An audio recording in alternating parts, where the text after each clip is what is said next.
माननीय अध्यक्ष महोदय, नील क्षीर विवेकी निर्णायक मंडल व मेरे प्यारे साथियों, आज आप सबके समक्ष मेरी अभिव्यक्ति का बड़ा ही महत्वपूर्ण विषय है जल संरक्षण, प्राचीन एवं नवीन पद्धति के समन्वय की आवश्यकता।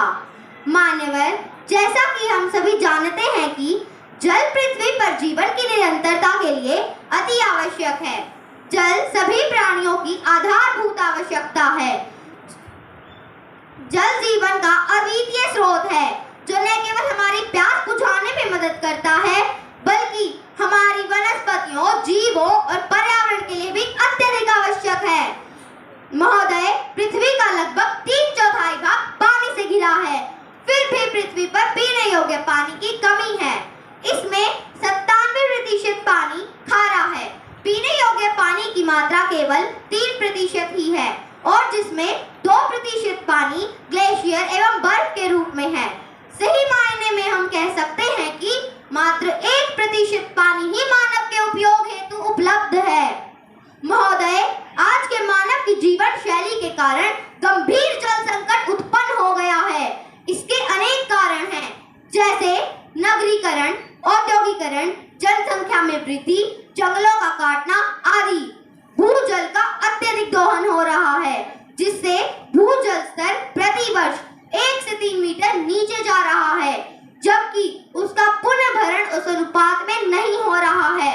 मान्यवर, प्राचीन समय में जल संरक्षण के लिए तालाबों, जोहड़ों, बावड़ियों आदि का निर्माण कर जल को संचित किया जाता था और नवीन जीवन शैली में ये सब पीछे छूट सा गया है।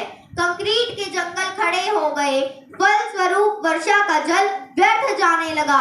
अतः आधुनिक युग में तकनीकी विकास के कारण जल संकट की स्थिति बिगड़ गई है।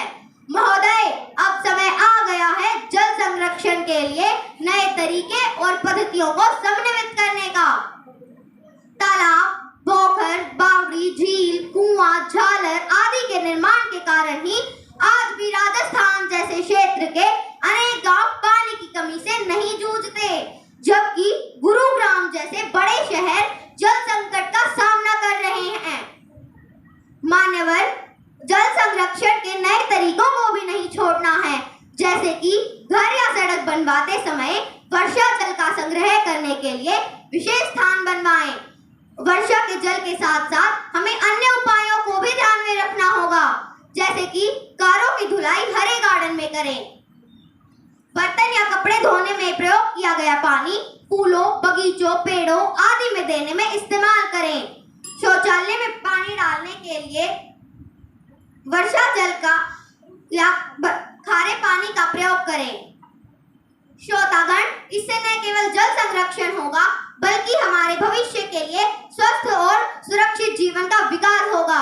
तो आइए हम सभी मिलकर आज से ही पानी को बर्बाद न करने का प्रण लेते हैं ताकि हम आने वाली पीढ़ियों को स्वस्थ और सुरक्षित रख सकें।